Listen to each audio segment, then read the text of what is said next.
ஒரு புனிதமான நல்ல தினம். அதாவது குண்டலினி யோகத்தினுடைய 2வது தீட்சையாகிய சாந்தி தீட்சையை நாம பெற இருக்கிறோம். உலகெங்கும் பல்வேறு மார்க்கங்களிலே தியானங்கள் கற்றுக் கொடுக்கப்படுகிறது. தியானங்களிலே பல்வேறு நன்மைகள் இருந்தாலும் தியானத்தின் மூலமாக பெறக்கூடிய ஆற்றலை நமது உடல் ஆற்றலாக, நம் மன ஆற்றலாக மாற்றி அந்த தியான ஆற்றலின் மூலமாக நமக்கு எந்த விதமான துன்பங்களும் வராமல் இருப்பதற்காக கொடுக்கப்பட்ட இந்த சாந்தி யோகம் எல்லா இடத்திலும் இல்லை. ஆனால் மகரிஷி அவர்கள் நமக்கு இந்த சாந்தி யோகத்தை மிக சிறப்பாக தெளிவாக வழங்கியிருக்கிற காரணத்தினால தவத்தை பற்றி எந்த விதமான ஐயப்பாடும் நமக்கு தேவையில்லை. சரிங்களா? இப்போ இன்னைக்கு நாம் எடுத்துக்கொள்ளக்கூடிய தவத்திற்கு பேரு சாந்தி யோகம். சாந்தி யோகம். இந்த சாந்தி யோகத்தை எதற்காக கண்டுபிடித்தார்கள் அப்படிங்கிறது முதல் கேள்வி. நான் முன்னால் சொன்னது போல தவம் என்பது மிகச்சிறந்த செயல் அப்படின்னு ஔவையார் சொன்னாங்க. அரிது அரிது மானிடராய் பிறத்தல் அரிதில் உச்சகட்டமான அரிது என்னங்க, தவம் செய்வது தான். அதற்கு மேலே அரியது என்று ஒரு விஷயம் இல்லை, அப்படிதான் சொல்லணும். அப்போ அவ்வளவு அரிதிலும் அரிதான ஒரு விஷயம் சக்தி வாய்ந்ததாக இருக்குமா, சக்தி குறைந்ததாக இருக்கும்னா மிகுந்த சக்தி கொண்டதாக இருக்கும். அப்படி மிகுந்த சக்தி கொண்ட ஒரு செயலை நாம் செய்யும்போது கொஞ்சம் கவனமாக செய்ய வேண்டும். சரிங்களா? அதாவது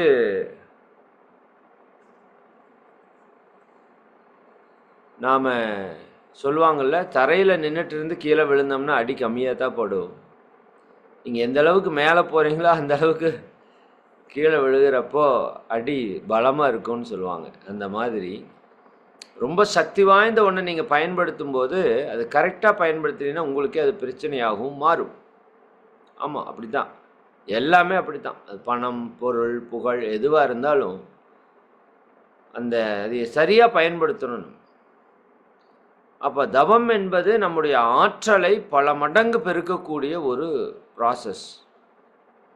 மனித மனதை சர்வ வல்லமை கொண்டதாக மாற்றக்கூடிய, அட்டமா சித்துக்களையும் பெறக்கூடிய, ஏன் இந்த இறைவனையே அடையக்கூடிய ஒரு சக்தி கொண்டது தான் இந்த தியானம். அப்போ அந்த தியானத்தை செய்யும்போது ஆற்றல் அபரிமிதமாக மனிதனுக்கு கிடைக்கும். அந்த ஆற்றலை கண்ட்ரோல் பண்ணுற சக்தி நம்மக்கிட்ட இருக்கணும். நுட்பம் நமக்கு தெரியணும். இது தெரியாமல் முற்காலத்தில் இந்த தவம் பண்ணி பண்ணி பண்ணி பண்ணி ஆற்றல் அபரிமிதமாக பெருகி அது எப்படி கண்ட்ரோல் பண்ணுறதுன்னு தெரியாமல் பல துன்பப்பட்டவங்க இருக்கிறாங்க. சரிங்களா? நிறைய பேர் பித்து பிடித்து திரிந்திருக்கிறார்கள், பித்தர்கள் என்று சொல்வார்கள். நிறைய பேருக்கு பைத்தியமெல்லாம் பிடிச்சிருக்கு, இறப்பு கூட நடந்திருக்குதுன்னு சொல்றார் மகரிஷி. தவ வேகம் உடல் வலுவை மீறும் போது, நம்ம தவ வேகம், நீங்கள் இப்போ பண்ணிட்டு இருக்கீங்களா தவம் ஆக்கினை, நீங்கள் நல்லா அந்த தவ ஆற்றல் அப்படியே ஒன்று கூடும், தலையெல்லாம் பாரமாகும். சிலருக்கு தலைவலி தாங்க முடியாத அளவுக்கே வரும். தவவேகம் உடல் வலுவை மீறும் போது, இந்த உடல் தாங்கிறத விட சக்தி அதிகமாக தவ ஆற்றல் வந்துருச்சு அப்படின்னா தனித்திடவும் வழி உண்டு. அதை தணிக்கிறதுக்கு வழி இருக்கிறது. சரிங்களா? மகரிஷி அவர்களுக்கு ஒரு குரு தீட்சை கொடுக்கிறாரு. ஆக்னை தீட்சை கொடுத்துட்டு விட்டுட்டார். மகரிஷி சின்சியராக ஆக்னை தவம் பண்ணுறாங்க, பல நாள் பண்ணுறாங்க. பண்ண பண்ண பண்ண பண்ண பண்ண பண்ண கீழே இருக்கிற குண்டலினி நல்லா ஏறி ஏறி ஏறி ஏறி மேலே வந்துருச்சு. ஃபுல்லாக குண்டலினி ரைஸ் ஆயிடுச்சு. தலை பாரம்னா தாங்க முடியாத பாரம். அப்படி ஒரு பாரத்தை அவர் வாழ்க்கையிலே அனுபவிச்சதில்லை. அந்த மாதிரி தலைவலி. அந்த குருக்கிட்ட போய் சொல்கிறாரு. அந்த குருவுக்கு அந்த எக்ஸ்பீரியன்ஸ் கிடைக்கல. அப்போ அவர் இதெல்லாம் அப்படியே சரியாயிருப்பான்றாங்க. இவரால் தாங்கவே முடியல, என்ன பண்ணுறதுனே தெரியல. அப்போ அவரோட நண்பர்கிட்ட சொல்லும்போது, அவரோட நண்பர் இந்த மாதிரி கூடுவாஞ்சேரியில் பரஞ்சோதி மகான் அப்படின்னு ஒருத்தர் இருக்கார். சாரி, சென்னையில் திருவான்மையூர்னு நினைக்கிறேன். ஆமாம், திருவான்மையூர். கூடுவாஞ்சேரி மகரிஷி பிறந்த ஊர். இந்த மாதிரி பரஞ்சோதி மகான் ஒருத்தர் இருக்காருப்பா திருவெற்றியூரில். நீங்கள் அவரை போய் பார்த்தா கண்டிப்பாக உங்களுக்கு ஒரு தீர்வு கிடைக்குன்னு சொல்கிறார். அந்த நண்பரோடு அவர் பரஞ்சோதி மகானை போய் பார்க்குறாரு. வேதாத்திரி மகரிஷி பார்த்த உடனே அவர் கண்டுபிடிச்சிட்டாரு, மகரிஷிக்கு குண்டலினி சக்தி மேலே ஏறி நிற்கிது, அபரிவிதமாக நிற்கிது. சரிங்களா? சரிப்பா என்ன பண்ணுதுன்னு கேட்டால், இந்த மாதிரி இருக்குது, பார்த்தாலே தெரியுது, நீ உட்காரு அப்படின்னு சொல்லி அந்த மேலே ஏற்றிய குண்டலினி சக்தியை சில ப்ராசஸ் பண்ணி கீழே கொண்டு போய் கொடுத்துட்டாங்க. மூலாதாரத்தில் கொண்டு போய் மறுபடியும் வச்சுட்டாங்க. அப்படி வச்ச அடுத்த க்ஷணமே அந்த தலைவலி காணாமல் போச்சாம். அதுக்கு முன்னாடி செய்யாத மருத்துவம் இல்லை, பார்க்காத மருந்து மாத்திரை இல்லை மகரிஷி. அவரே சித்த வைத்தியம் தெரிஞ்சவர். எந்த மருந்து மாத்திரையும் அந்த தவத்தினால் வந்த தலைவலியை குணப்படுத்த முடியாது. அதற்கு ஒரே வழி அந்த ஆற்றலை கீழே இறக்கிறது தான். இறக்கி விட்டு அடுத்த க்ஷணம் மகரிஷிக்கு அந்த தலைவலியே இல்லையாமா. பல நாள் பட்ட துன்பம் ஒரு நொடியில் காணாமல் போனால் எப்படி இருக்கும்? மிகப்பெரிய அதிசயமாக உணர்றார். அப்புறம் தான் இந்த சாந்தி யோகத்தினுடைய விளக்கத்தை பரஞ்சோதி மகான் கொடுக்குறாங்க. மகரிஷி அதை பெற்றுக்கொண்டு அவர் ஒரு வழியில் புதிதாக வடிவமைக்கும் போது இந்த சாந்தி தவத்திற்கு முக்கியத்துவம் கொடுத்து அவர் மகரிஷி ஒரு பேட்டனை வடிவமைக்கிறார். சரிங்களா? அப்போ இதில் சாந்தி தவத்திற்கு மிகப்பெரிய முக்கியத்துவம் மகரிஷி கொடுத்துட்டே இருப்பாங்க. அப்போ இந்த இதில் என்ன பண்ணுறோம் அப்படின்னா, தவ வேகம் நீங்கள் ஒவ்வொரு சக்கராலையும் பிற்காலத்தில் பண்ணும்போதோ அல்லது ஆக்கினை துரியம் என்று பண்ணும்போதோ தவ ஆற்றல் அபரிவிதமாக உங்களுக்கு கிடைக்கும். உங்கள் மனம் எந்த அளவுக்கு ஓர்மையாகுதோ அந்த அளவுக்கு பிரபஞ்ச ஆற்றல் உங்களுக்குள்ள அபரிவிதமாக உள்ள இறங்குறக்க ஆரம்பிக்கும். ஆமாம், இதெல்லாம் நீங்கள் ஃபீல் பண்ணுவீங்க பின்னாடி. பிரபஞ்ச சக்தி உங்களோட இணைந்து கொள்ளும். அப்போ அந்த தவத்தினால் கிடைச்ச அந்த ஆற்றலை நம்ம கரெக்டாக யூஸ் பண்ணிக்கணும். அதனால தான் மகரிஷி அவங்க தவம் முடித்த உடனேயும் தன்னை வாழ்த்தி கொள்வது, அந்த தவ ஆற்றலை நம்மளுக்கான வாழ்த்தாக மாற்றிக்கொள்வது, அதே போல் எல்லோரையும் வாழ்த்துவது, உலகத்தை வாழ்த்துவது என்று அந்த தவ ஆற்றலை நல்ல விஷயத்துக்கு நம்ம பயன்படுத்திடுறோம். நாம் நல்லா இருக்கணும், நம்ம சார்ந்தவங்க நல்லா இருக்கணும், இந்த உலக மக்கள் எல்லாரும் நல்லா இருக்கணும், நல்லா மழை வரணும், உலக நல வாழ்த்து, மழை வாழ்த்தெல்லாம் பாடுறோமில்ல, அதனோட காரணம் நிறைய பேருக்கு தெரியாது. இது என்னத்துக்காக தவத்துக்கு அப்புறம் போய் வாழ்த்துன்னு வாழ்த்திட்டு கிடக்குறாங்க. நீங்கள் பெற்ற தவ ஆற்றலை புண்ணியமாக மாற்றிக்கொள்ளக்கூடிய செயல் தான் அந்த வாழ்த்து. சரிங்களா?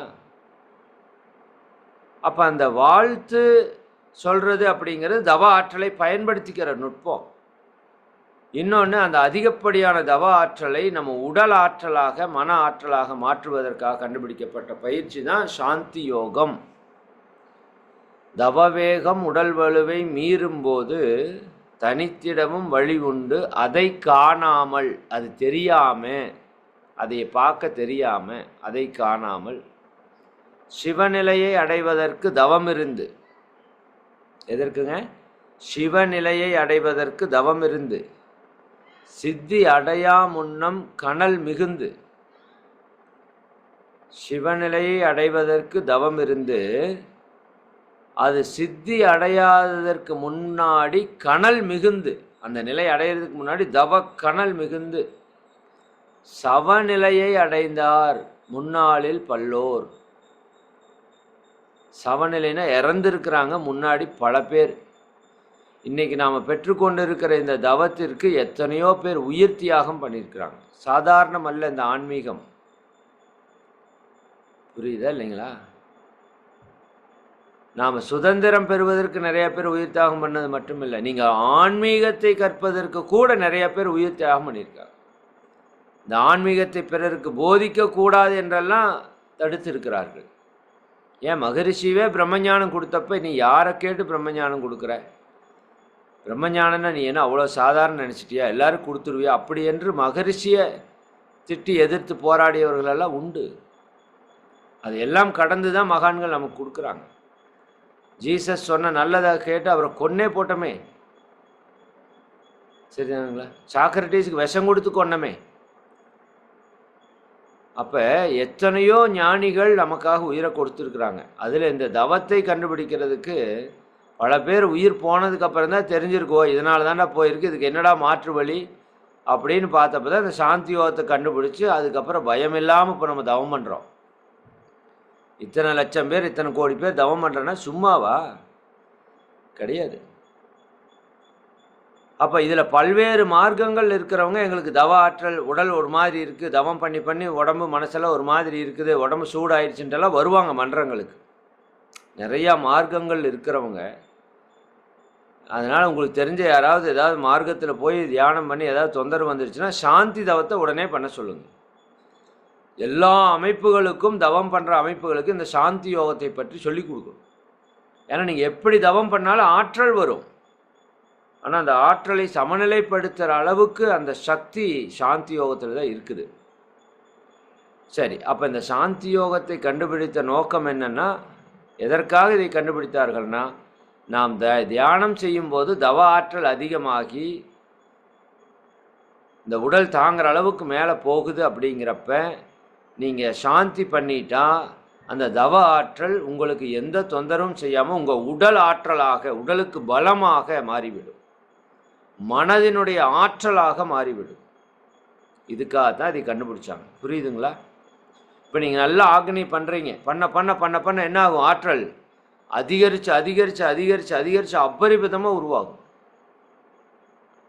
இப்போ அந்த ஆற்றலை நீங்கள் யூஸ் பண்ணணும். ஒன்று, நீங்கள் உடல் முழுக்க பரவ விட்டுக்கோங்கன்னு சொல்கிறப்பவே கொஞ்சம் எனர்ஜி உடல் முழுக்க பரவும்.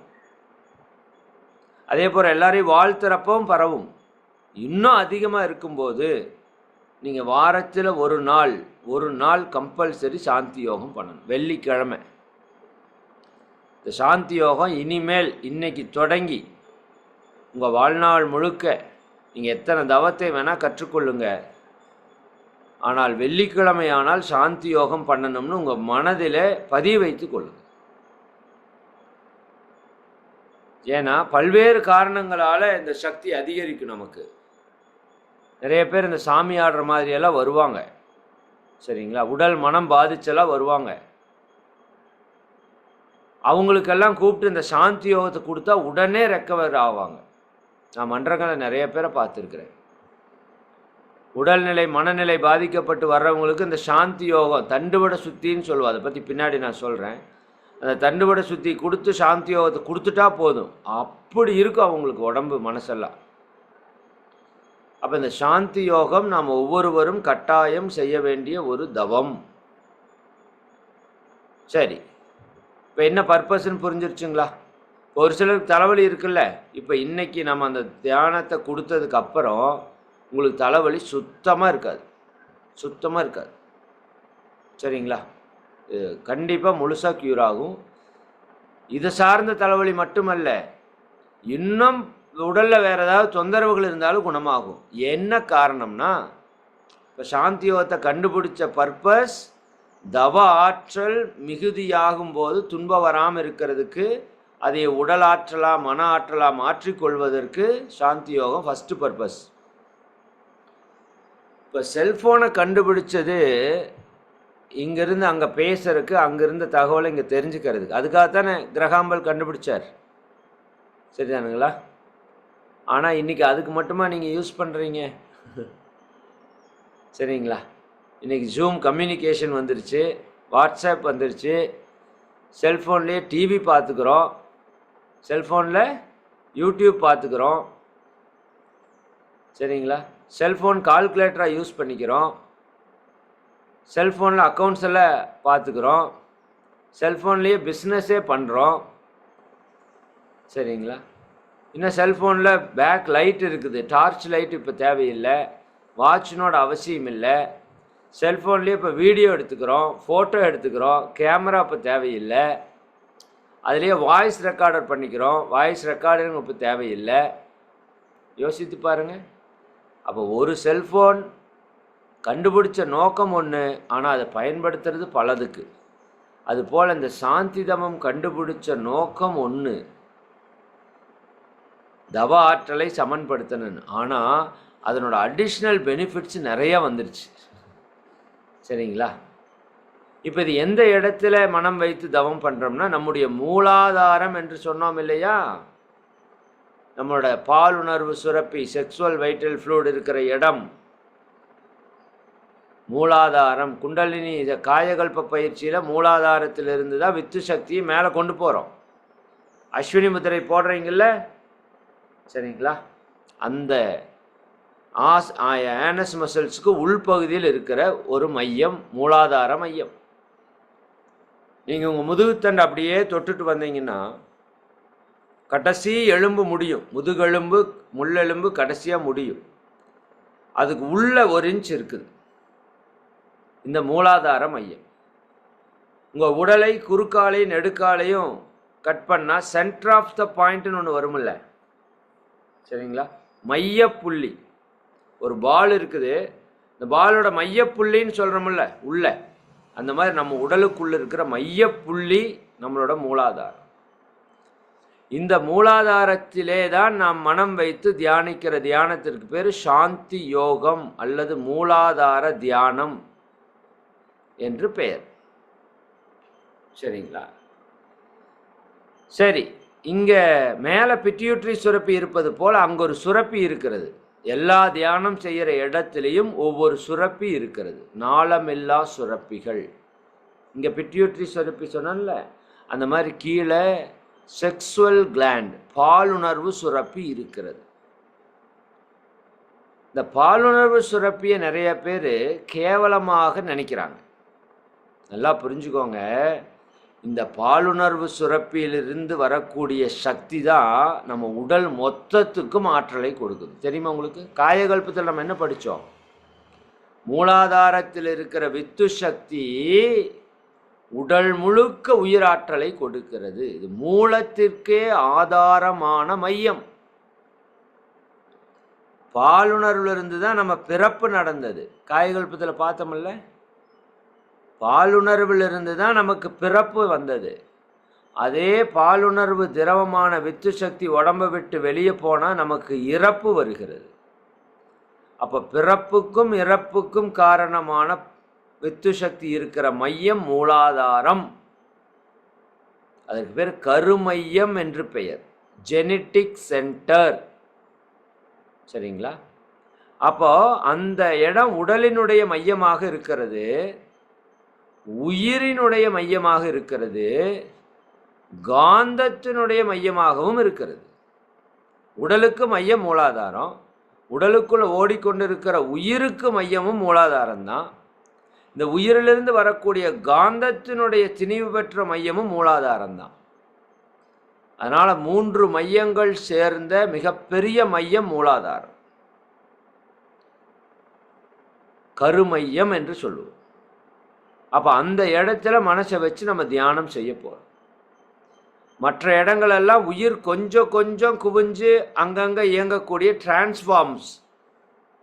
மூலாதாரம் தான் மெயினாக மின்சாரத்தை உற்பத்தி பண்ணுற இடம், அதுதான் மெயின்.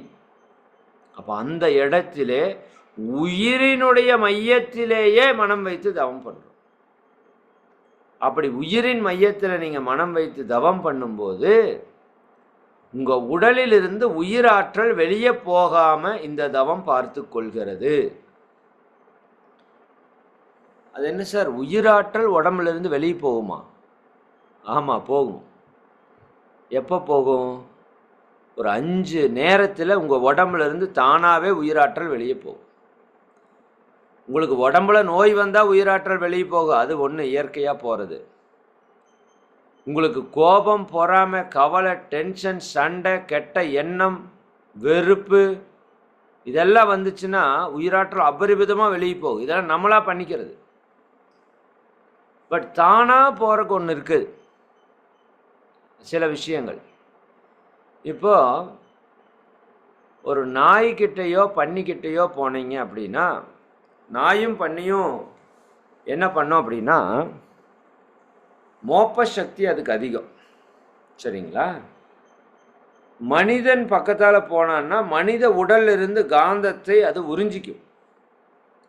இதுக்குன்னு நாயோ பன்றியோ கெட்ட உயிரினம்னு எடுத்துக்கொள்ள வேண்டாம், அதனுடைய இயல்பு அப்படி இருக்குது. ஒவ்வொரு உயிரினத்திற்கும் ஒவ்வொரு தன்மை இருப்பது போல, சரிங்களா, இந்த நாய்க்கும் பன்றிக்கும் நம்மகிட்ட இருக்கிற காந்தத்தை உறிஞ்சிற தன்மை இயல்பிலேயே இருக்குது.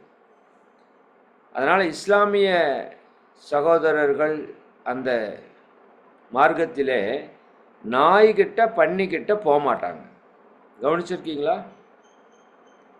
நாய் பக்கத்தால் வந்தாலே ஓடிடுவாங்க, ஐயோ குத்தா அப்படிம்பாங்க, சரிங்களா? பன்னிக்கிட்ட போக மாட்டாங்க. இந்து தர்மத்திலையும் பன்னி வந்து வண்டியில் விழுந்துருச்சுன்னா அந்த வண்டியை விற்று போடணும்னு சொல்லுவாங்க. பன்னிக்கிட்ட போக மாட்டோம். ஏன்னா அது கழிவை சாப்பிடுது அப்படிங்கிறதெல்லாம் வேற. ஆனால் நல்லா புரிஞ்சுக்கோங்க, உடனே பன்றி தவறான உயிரினம் எடுத்துக்கூடாது. வராக அவதாரமே பன்றி தான், கால பைரவரே நாய் தான். அப்போ உயிரினங்கள் எல்லாத்துக்கும் ஒவ்வொரு தன்மை இருக்கிறதால அந்த உயிர்கிட்ட போனால் உங்கள் ஆற்றல் விரயமாகும். அதனால் பன்னிக்கிட்ட நாய்கிட்ட போக வேண்டாம். பன்னிக்கிட்ட யாரும் போக போகிறதில்ல, பட் நாய்கிட்ட நம்ம என்ன பண்ணுவோம், போவோம், வீட்லேயே வச்சு வளர்த்துறோம், சரிங்களா? சாதாரணமான மக்களுக்கு ஒன்றும் பெரிய இழப்பு நடக்காது. ஏன்னா அவங்க உடம்புல ஒரு 100 யூனிட் இருக்கும், சரிங்களா? அதில் ஏதோ ஒரு 5-10 போகும், அவ்வளோதான் இருக்குமே தவிர. நீங்கள் நல்லா தவம் பண்ணுறக்கு ஆரம்பிச்சிட்டிங்கன்னு வச்சுக்கோங்க, நல்லா தவம் பண்ணுறீங்க, ஒரு 200 யூனிட் வச்சுருக்கீங்கன்னா நாய் பக்கத்தால் போய் நீங்கள் நிற்கிறப்போ உங்கள் உடம்புலேருந்து ஆற்றல் பாஸ் ஆகும், சரிங்களா? அப்போ அந்த மாதிரி நேரத்தில் நீங்கள் மூலாதாரத்தில் மனசை வச்சுட்டா இந்த ஆற்றல் உங்களுக்கு விரயம் ஆகாது, உங்கள் உடம்பை விட்டு ஆற்றல் வெளியே போகாது. எப்படி ஒரு கம்பியில் அடித்து கயிற்றுல கட்டப்பட்ட ஒரு மாடு அந்த கயிறு இருக்கிற சுற்றளவுக்குள்ளே தானே சுற்றிட்டு வரும், அதுக்கு மேலே போகாதில்ல. அப்போ நீங்கள் மூலாதாரத்தில் மனசை வச்சுட்டா உங்கள் உடலை விட்டு உயிராற்றல் வெளியே போகாது, உங்கள் மூலாதாரம் கட்டி இழுத்து வச்சுக்கும், அப்படி ஆக்டிவாக அதை பிடிச்சி வச்சுக்கும். ஒரு காந்தம், பெரிய காந்தத்தை வச்சிங்கன்னா மற்ற அந்த காந்த சக்தியெல்லாம் இங்கே தானே கவர்ந்து இருக்கும், வெளியே போகாதில்ல, அப்படி உங்கள் காந்தம் இழுத்து பிடிச்சிக்கும்.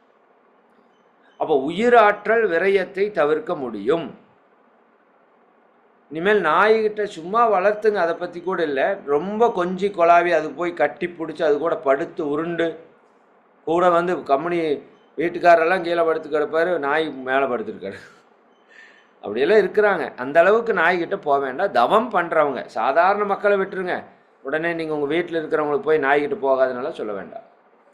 தவம் பண்ணுகிறவர்கள், இதுலேயே நீங்கள் இன்னும் ஒரு உயர்ந்த நிலையில் தவத்தில் வந்துட்டீங்க அப்படின்னா அதுக்கப்புறம் பிரச்சனை இல்லை. ஏன்னா அதுக்கப்புறம் இந்த பிரபஞ்ச சக்தியே உங்கள் சக்தியாக மாறிடும்.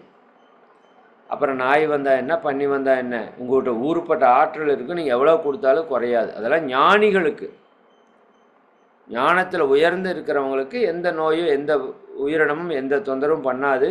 அப்படி அந்த எனர்ஜி எடுத்தாலும் பிரபஞ்சம் அவர்களுக்கு அதை ஈக்குவல் பண்ணிடும். அந்த அளவுக்கு நம்ம தவம் பண்ணால் அப்புறம் பார்க்கலாம். இப்போதைக்கு நாய் பண்ணிக்கிட்டு போகாதீங்க. இரண்டாவது இடம் கண்டலன்ஸ், பெரிய காரியம்.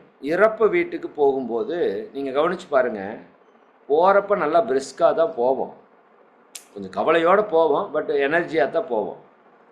ஆனால் அங்கே போயிட்டு இருந்துட்டு வெளியே வர்றப்போ எவ்வளோ டயர்டாக வருவேன்னு நீங்கள் கவனித்து பாருங்கள். என்ன காரணம்னா அந்த உடல்லேருந்து இப்போ தான் உயிர் போயிருக்குது, அந்த உடலுக்குள்ளே உயிர் போன உடனே லட்சக்கணக்கான பாக்டீரியா வைரஸ் உருவாகும். அப்போ அந்த உயிர்கள் நம்ம உடம்புலேருந்து எனர்ஜியை உறிஞ்சும் இயற்கையாகவே, சரிங்களா? அப்போ அந்த இறந்து போன பாடிக்கு பக்கத்தால் நீங்கள் போகும்போது உங்கள் உடம்புலேருந்து உயிராற்றல் அங்கே விரயமாகும். அப்போ நீங்கள் என்ன பண்ணணும்? வீட்லேயே உட்காந்து கண்டனன்ஸுக்கு போகிறதுன்னு முடிவு பண்ணிட்டா வீட்டில் உட்காந்து ஒரு 5 நிமிஷம் சாந்தி தவம் பண்ணிவிட்டு மூலாதாரத்தில் கவனத்தை வச்சுட்டு போயிட்டு வரணும். சரிங்களா? அங்கே போயிட்டு வர்ற வரைக்கும் நம்ம மூலாதாரத்தில் நம்ம கவனத்தை வச்சுக்கணும். சரிங்களா? இது 2வது. 3வது, மாதவிடாய் காலத்தில் இருக்கிற பெண்கள். சரிங்களா? அந்த நேரத்தில் அவங்களுக்கு என்ன பண்ணுது? இயற்கை ஆணுக்கு கொடுக்காத ஒரு பெரும் சிறப்பை பெண்ணுக்கு கொடுத்துருக்குது. உயிரை உற்பத்தி செய்யக்கூடிய பெரிய தெய்வீக செயலை. அப்போ அந்த ஒரு உயிரையே உற்பத்தி பண்ணக்கூடிய ஒரு தெய்வீக செயலை ஒரு பெண் செய்யும்போது அந்த உடல் எப்படி இருக்கணும்? தூய்மையாக இருக்கணும். பட் நம்மக்கிட்ட கொடுத்தா தூய்மையாக வச்சுக்குவோமா அப்படின்னா நம்ம வச்சுக்க மாட்டோம். சரிங்களா? ஏன்னா நம்மளுக்கு அந்தளவுக்கு அறிவு இல்லை. ஹார்ட்டு லங்ஸே இறைவன் நம்மக்கிட்ட கொடுக்கல, நம்மகிட்ட கொடுத்தா நிறுத்தி போடுவான்னு. அப்போ இறைவன் மிக முக்கியமான செயல்களை எல்லாம் தன்கிட்ட எடுத்துக்கிட்டான். நீங்கள் சாப்பிட்டது ஜீரணம் பண்ணுறது, கிட்னியில் கழிவெல்லாம் வெளியேற்றுறது மாதிரி இந்த உடம்பில் வரக்கூடிய கழிவையும் வெளியேற்றுறது. அதாவது மென்சஸ் ஆயிட்டாங்கன்னா மாதத்திற்கு ஒரு கருமுட்டை வெளியே வரும். ஒரு பெண்ணினுடைய உடலிலே 1,00,000 கருமுட்டை இருக்கும். 1,00,000 கருமுட்டை இருக்கும். ஒவ்வொரு மாதமும் குறிப்பிட்ட நாளிலே அந்த கருமுட்டை வெளியே வரும். அப்போ ஆணினுடைய உயிரணு உள்ளே போச்சுன்னா கருப்பிடிச்சு கருவாக மாறிடும். அப்படி மாறல அப்படின்னா அந்த கருமுட்டை சிறிது நாள் இருந்து அது உடைந்து உள்ளே இருந்து அது வெளியே கழிவாக போகும்.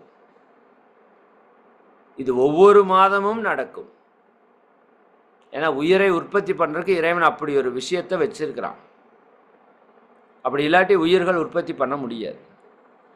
அப்படி அந்த கரு உருவாகாமல் போன அந்த கருமுட்டையை வெளியேற்றுவது அந்த உடல் இருக்கிற அந்த கழிவோடு சேர்ந்து அதை தூய்மை செய்யக்கூடிய பணிக்கு பேர் தான் தீட்டுப்பட்டுருச்சு அப்படின்னு சொல்கிறோம். ஆக்சுவலாக அது தீட்டுன்னு முதல்ல ஆரம்பத்தில் சொல்லலை.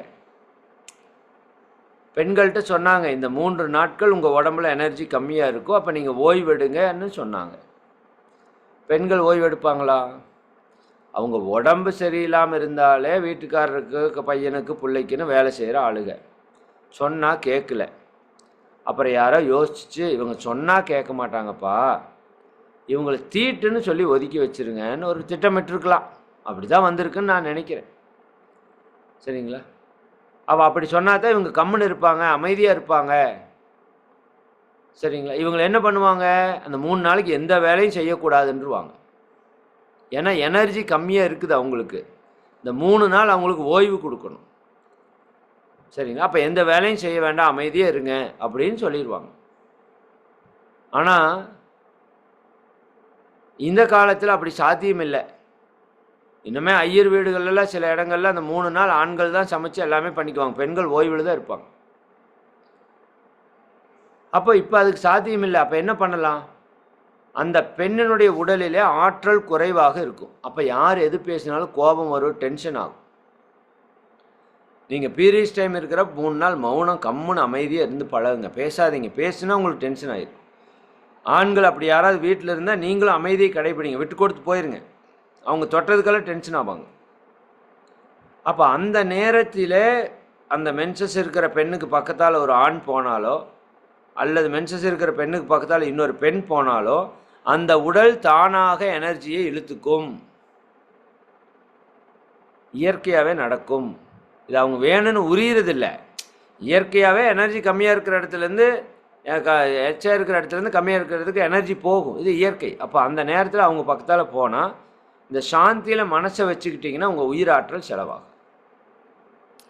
அதனால தான் மென்சஸ் இருக்கிற பெண்களை குழந்தைய கையில் எடுக்கக்கூடாதுன்னு சொல்லுவாங்க.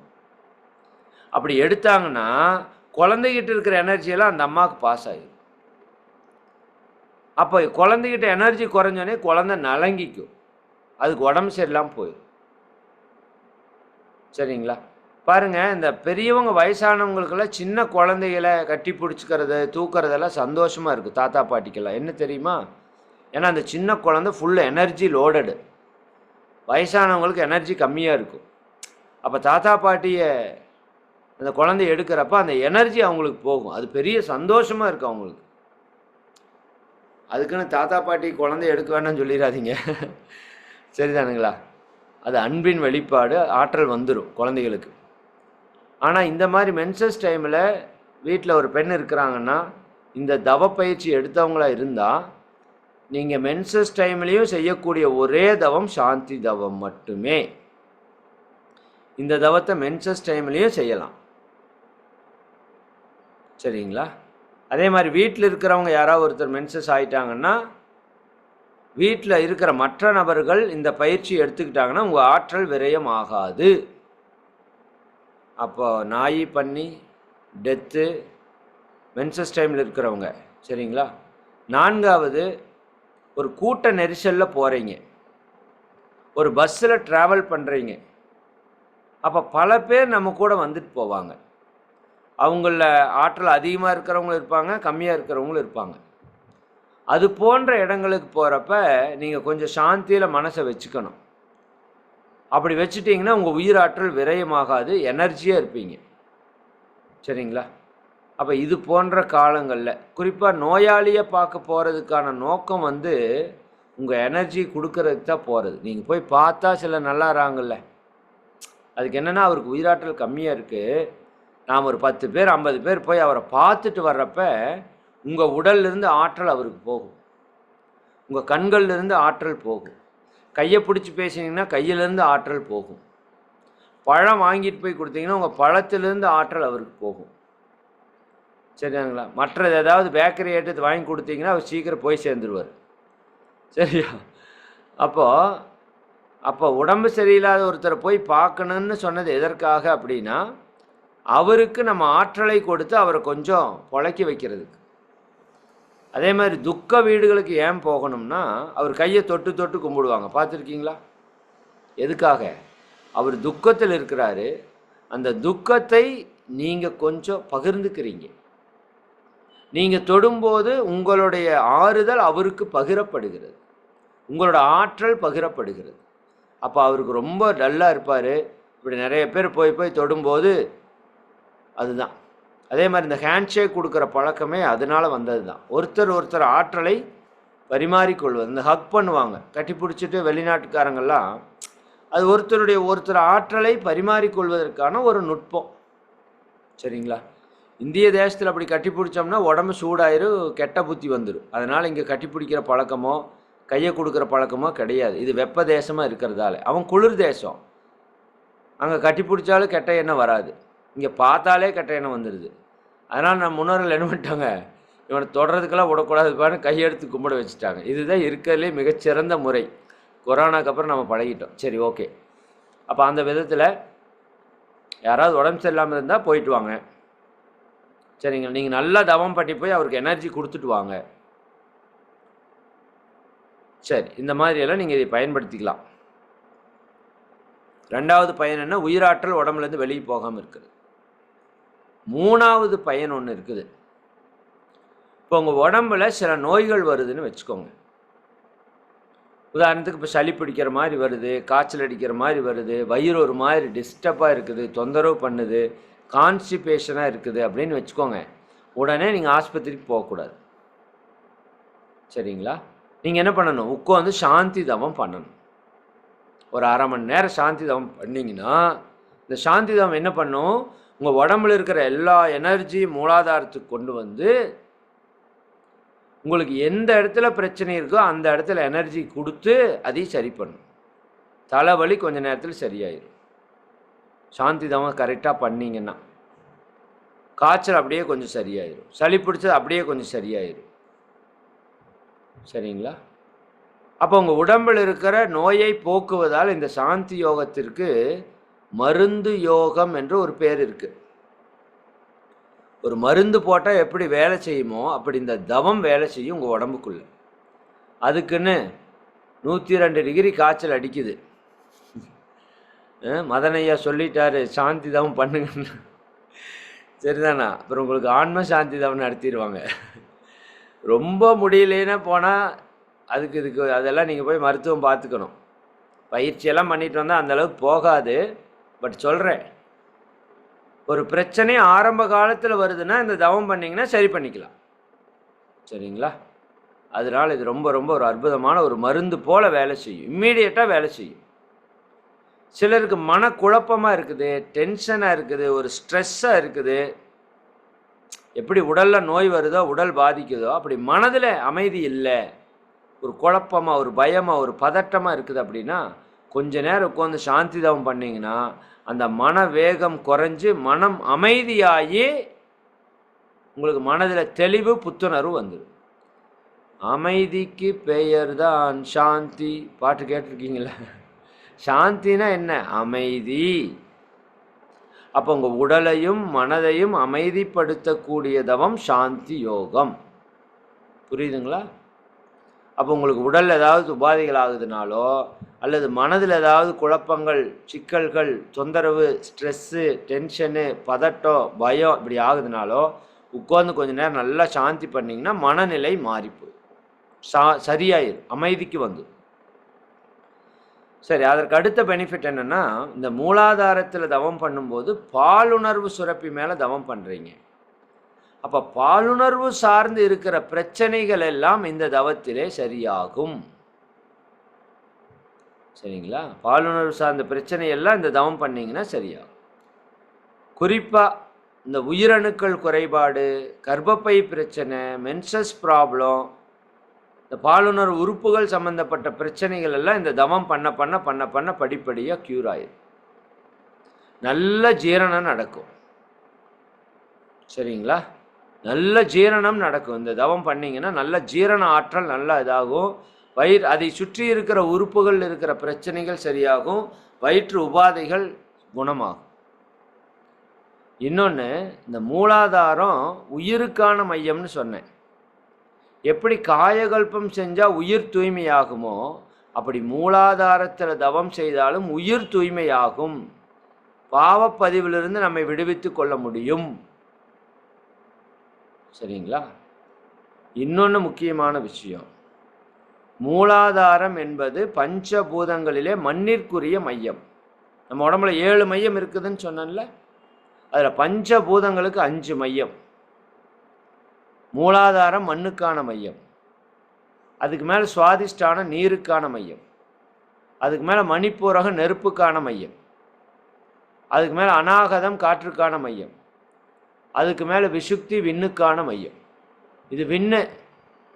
இங்கே ஆக்சிஜன் நுரையீரல் இருக்கிற இடம் காற்று. வயிற்றில் நெருப்பு கட்டிகிட்டு இருக்கேன்னு சொல்கிறீங்கல்ல, வயிறு மணிப்பூரகம்.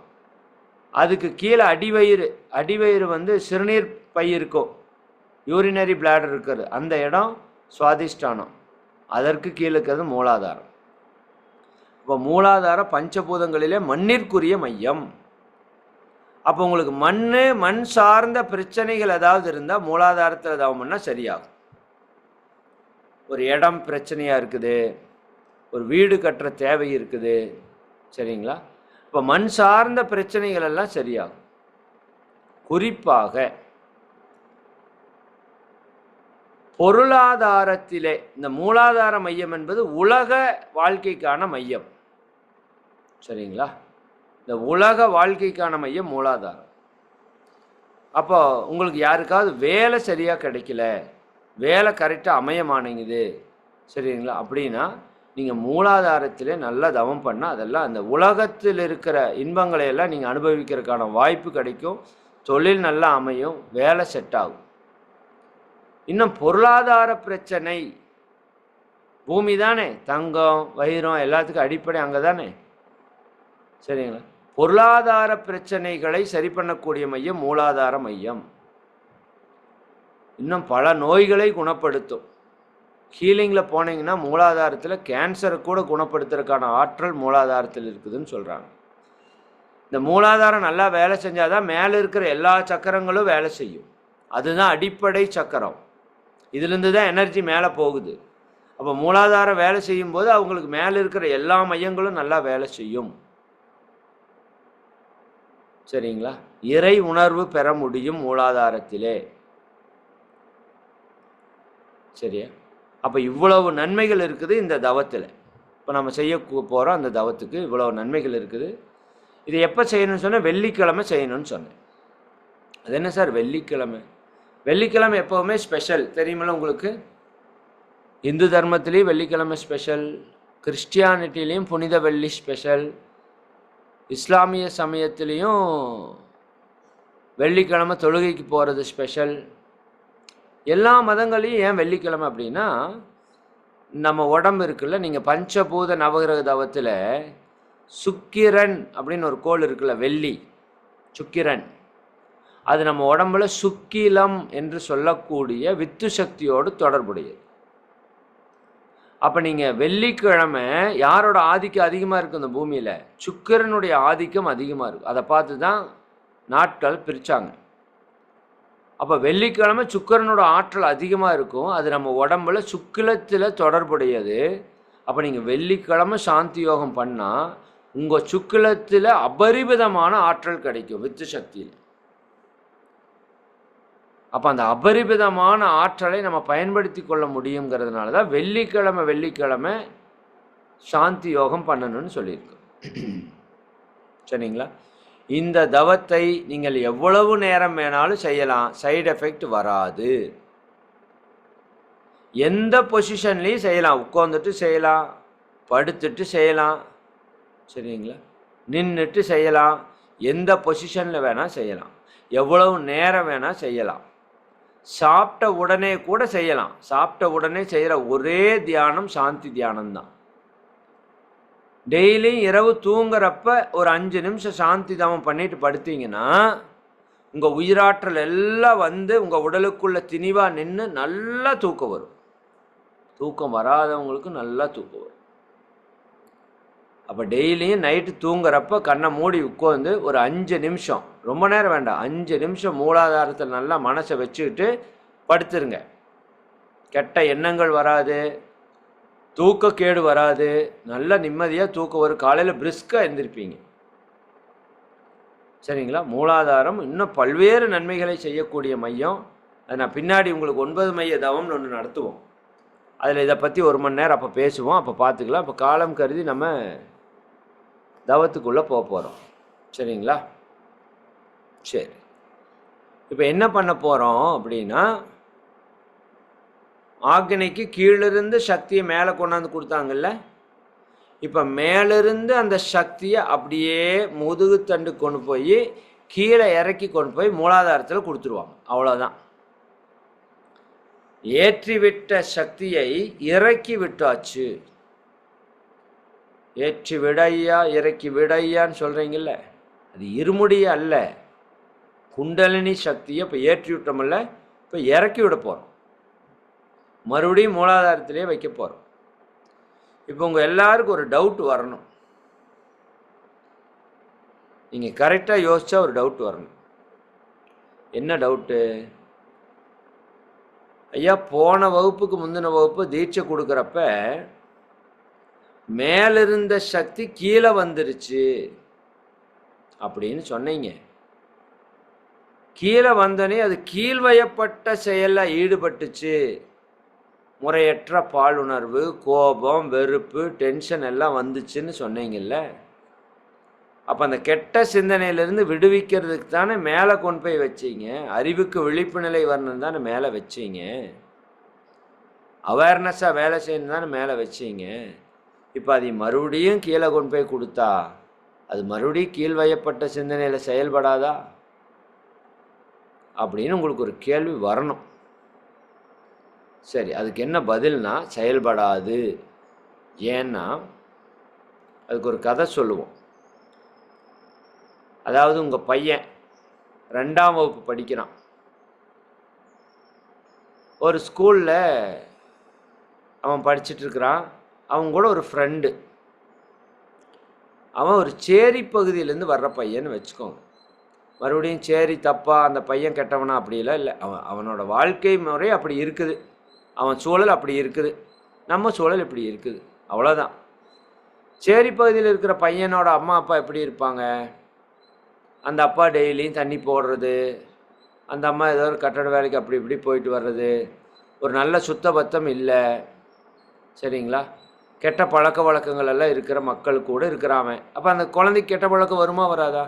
கெட்ட வார்த்தை பேசுறது, கெட்ட பழக்க வழக்கங்களில் ஈடுபடுறது, அடிச்சுக்கிறது, இப்படியே இருக்கிறான். இதை பார்த்து நம்ம பையனும் அப்படி வர்றான்னு வச்சுக்கோங்க. கெட்ட வார்த்தை பேசுகிறான், ராங்காக பிஹேவ் பண்ணுறான், சரிங்களா? இப்போ அப்பா என்ன பண்ணுவார்? அவங்க கூட சேராதேன்னு சொல்லுவார், சேர்ந்தா கெட்டு போயிடுவான்னு சொல்லுவார். இப்போ நம்மால் சேருவானா? சேராமல் இருப்பானா? இருக்க மாட்டான். அப்போ என்ன பண்ணுறாரு அப்பா? இவன் சொல்லி பிரயோஜனம் இல்லைன்னு இந்த ஸ்கூல்லேருந்து மாற்றி இன்னொரு ஸ்கூலில் கொண்டு போய் விட்டார். அவன் அந்த ஸ்கூலில் போயிட்டுருக்கான், இவன் இந்த ஸ்கூலில் போயிட்டுருக்கான். இப்போ அவனும் இவனும் பார்த்துக்கிறதே இல்லை. இப்போ அவன் பாட்டுக்கு டெவலப் ஆகிறான். அவன் 2வது 5வது 10வது 12வது படித்து டாக்டரேட் படித்து டாக்டர் ஆகிட்டான். சரியானுங்களா? என்ன டாக்டர் வச்சுக்கலாம்? சித்தா டாக்டர் ஆகிட்டான்னு வச்சுக்கணும், இல்லாட்டி ஹோமியோபதி டாக்டர் ஆகிட்டான்னு வச்சுக்கணும். அதுவும் டாக்டர் தான், சரிங்களா? அதுதான் டாக்டர் ஆக்சுவலாக. உண்மையான நோயை போக்குற மருத்துவம் அதுதான். சரி, ஒரு டாக்டர் ஆகிட்டார், சித்த மருத்துவர் ஆகிட்டார். இப்போ அந்த ஊருக்கு வர்றார் அவர். இப்போ அதுக்கு முன்னாடி இந்த பையன் ஃப்ரெண்டு இல்லை, அந்த ஃப்ரெண்ட்ஷிப் அவன் அப்படியே மெயின்டைன் பண்ணுறான். அவனை பார்க்குறதில்லை தவிர அவங்க அப்பாவை பார்க்குறப்பெல்லாம் தம்பி எப்படி இருக்கான்னு சும்மா கேட்குறான். இவனும் வளர்ந்துட்டான். வளர்ந்து இவனுக்கு கல்யாணம் ஆகி ஒரு சலூன் கடையில் முடிவெற்ற நபராக அவன் போயிட்டுருக்கான்னு வச்சுக்கோங்க. அவனுக்கு எல்லா கெட்ட பழக்கம் வந்து போச்சு. அப்போது இப்போ ஒரு நாள் இவன் ஊர்லேருந்து மருத்துவம் முடிச்சுட்டு வீட்டுக்கு வர்றான். இவங்க அப்பாட்ட வந்து கேட்குறான் அவன், அந்த சலூன் கடையில் வேலை செய்கிற அவனோட ஃப்ரெண்டு, அப்பா என்னோடய ஃப்ரெண்டு நல்லா இருக்கானா அப்படின்னு. அவன் வந்திருக்கான்டா அப்படிங்கிறார். ஓ வந்திருக்கானா, அப்படியே சந்தோஷம். சரிங்க, நான் போய் பார்க்கட்டுமா? தாராளமாக போய் பாரு அப்படிம்பார். சொல்லுவார மாட்டாரா? சொல்லுவார். ஏன்? முதல்ல இந்த பையன்கிட்ட இருந்து அந்த பையனை பிரித்ததே அவங்க அப்பா தான். இப்போ அந்த பையன் போய் அவங்க அப்பா பையனை பார்க்கணுங்கிறாரு, நீ போய் பாடுறாங்கிற. இவரே அனுமதி கொடுக்குறார். ஏன்னா இப்போ அவன் பெரிய பையன் ஆகிட்டான், அறிவில் விழிப்பு நிலை வந்துருச்சு, டாக்டருக்கு வேற படிச்சிருக்கிறான். கெட்ட பழக்கம் போனால் உடம்பு எப்படி கெட்டு போகும்னு அவனுக்கு நல்லா தெரியும். அதனால் இனிமேல் அவன் கெட்டு போகிறதுக்கு வாய்ப்பு இல்லை. ஏன்னா அவன் விழிப்பு நிலைக்கு வந்துட்டான். முதல்ல மயக்க நிலையில் இருந்தான், இப்போ விழிப்பு நிலைக்கு வந்துட்டான். இனி அவன்தான் இவனை மாற்றுவானே தவிர, டே என்னடா தண்ணி போட்டிருக்கிற, ஒழுக்கமாக இருடா, நான் உனக்கு ஒரு நல்ல வேலை வாங்கி கொடுக்குறேன், நீ அங்கேயும் இங்கேயும் போகாத. இப்போ இவன் தான் அவனை மாற்றுவானே தவிர அவன் இவனை மாற்ற முடியாது. அதுபோல் இப்போ விழிப்புணர்வற்று இருந்த உங்களோட உயிராற்றலை மேலே ஏற்றி விழிப்புணர்வு கொடுத்தாச்சு. விழிப்புணர்வு கொடுத்ததுக்கப்புறம் நீங்கள் கீழே போனால் கீழே இருக்கிற கெட்டதையெல்லாம் நீங்கள் மாற்றி அமைப்பீங்களே தவிர கெட்டதில் போய் சிக்க மாட்டீங்க. அதனால் பயப்பட தேவையில்லை. இப்போ உங்களுக்கு அறிவுக்கு விழிப்பு நிலை வந்து விட்டது. இனி எந்த மையத்தில் நீங்கள் போய் நின்று தவம் பண்ணாலும் விழிப்பு நிலை பெறலாது. உயிருக்கு விழிப்பு நிலை வந்துருச்சு. அதனால் அந்த பயம் இனி தேவையில்லை. சரிங்களா? முறையற்ற பால் கவர்ச்சியிலேருந்து உங்களை எடுத்துகிட்டு தான் வருமே தவிர முறையற்ற பால் கவர்ச்சிக்கு உங்களை கொண்டு போய் சேர்த்தாது இந்த தவம். சரிங்களா? சரி, ஓகே, புரிஞ்சிருச்சா? இப்போ நீங்கள் என்ன பண்ணுறீங்க அப்படின்னா, ஒரு 2 நிமிட இடைவேளை, உடல் தேவைகள் ஏதாவது இருந்ததுன்னா பூர்த்தி பண்ணிட்டு வந்துடுங்க. சரிங்களா? வந்ததுக்கப்புறம் அந்த சாந்தி தீட்சை இறக்கிறத நான் இங்கிருந்து சூக்குமமாக செய்கிறேன். வேதாத்திரி மகரிஷியே உங்ககிட்ட வந்து நின்று உங்கள் புருவ மையத்தில் இப்படி கையை வச்சு அப்படியே பின்னாடி எடுத்துகிட்டு போய், சரிங்களா, பிடரிக்கண் என்று சொல்லுவோம், அந்த இடத்துலேருந்து அப்படியே கீழே இறக்கி கொண்டு போய் உங்கள் மூலாதாரத்தில் கொடுப்பாங்க. இந்த மாதிரி 3 முறை செய்வாங்க. ஏன்னா கொஞ்சம் நஞ்சம் கூட எனர்ஜி இருந்துடக்கூடாது. அதனால் 3 முறை இறக்கி கொண்டு போய், இப்போ இதுதான் உங்களோட மூலாதாரம்னு வச்சுக்கோங்க, இந்த இடத்துல வச்சு நல்லா சுற்றி அந்த இடத்துல அழுத்தி எனர்ஜியை கொடுப்பாங்க. நல்லா ஃபீல் ஆகும் உங்களுக்கு. சரிங்களா? நல்லா ஃபீல் ஆகும். அப்படியே ஒரு எனர்ஜி அப்படியே கிடுகிடுன்னு உங்கள் முதுகுத்தண்டு வழியாக இறங்கி உங்கள் மூலாதாரத்துக்கு வந்துருச்சுன்னா, உங்களுக்கு அப்படியே அது எப்படி சொல்கிறது, அப்படி ஒரு ரிலாக்ஸேஷனாக இருக்குது உங்களுக்கு. இப்போ தெரியும் பாருங்கள். இப்போ உங்கள் உடம்பே அப்படியே ஒரு ரிலாக்ஸ் ஆகிடும் இந்த தவம் பண்ணும்போது. இதில் என்ன ஒரு சின்ன விஷயம்னா, இப்போ ஆக்னை தவம் இங்கே நம்ம தொட்டு தொட்டு பார்த்துருக்குறோம், டெய்லியும் கண்ணாடியில் பார்த்துருக்குறோம், பொட்டு வச்சு பழகியிருக்கிறோம், அதனால் டப்புன்னு வந்துடும். இந்த மூலாதாரம் உடலுக்கு உள்ளே இருக்குது, அதனால் இதை பிடிக்கிறது கொஞ்சம் டைம் எடுக்கும். ஒரு 5 நிமிஷம் 10 நிமிஷம் தவம் பண்ணால் தான் அந்த இடமே பிடிபடும். பட் ஒரு முறை பிடிபட்டுருச்சுன்னா அவ்வளோ சீக்கிரம் போகாது. இங்கெல்லாம் வந்து தவம் பண்ணமோ துடிப்பு வரும் போயிடும், துடிப்பு வரும் போயிடும். ஆனால் மூலாதாரம் நல்லா கிடச்சிருச்சுன்னா அது அங்கே அந்த துடிப்போடு இருந்துகிட்டே இருக்கும். ஏன்னா உயிர் ஆற்றல் மையம் கொண்டிருக்கிற இடத்துல தவம் பண்ணுறோம். இங்கெல்லாம் உயிரை கொஞ்சம் கொஞ்சம் தான் மையம் கொண்ட இடம், அது மொத்த மையமும் இருக்கிற இடம் மூலாதாரம். அப்போ உயிர் ஆற்றல் இருக்கிற அந்த இடத்துல நீங்கள் தவம் பண்ணும்போது அபரிமிதமாக ஆற்றல் கிடைக்கும். சரி, நீங்கள் போயிட்டு ஒரு 2 நிமிட இடைவேளை எடுத்துகிட்டு யூரின் கீது போகணும்னா போயிட்டு தண்ணி வேணால் கொஞ்சம் குடிச்சிட்டு வந்து ரிலாக்ஸாக உட்காருங்க. 2 நிமிட இடைவேளை. வாழ்க வளமுடன்.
வாழ்க வளமுடன்.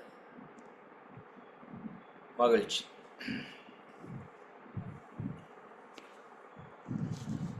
உங்களுக்கு கம்ஃபர்டபுளாக இருக்கிற மாதிரி உட்காந்துக்கோங்க. கீழே உட்கார்றது நல்லது, பட் கீழே உட்கார முடியும் அப்படின்னா கீழே உட்காருங்க. ஒரு 20 நிமிஷம் நம்ம தவம் பண்ண போகிறோம், சரிங்களா? இல்லை கீழே உட்காந்தா எனக்கு கை காலெல்லாம் வலிக்குது அப்படின்னா நீங்கள் சேர்லேயே உட்காந்துக்கலாம். கீழே ஒரு மேட்டு மட்டும் போட்டுக்கோங்க. தவம் பண்ணுறப்ப கம்பல்சரி ஒரு விரிப்பின் மேலே தான் பண்ணணும்.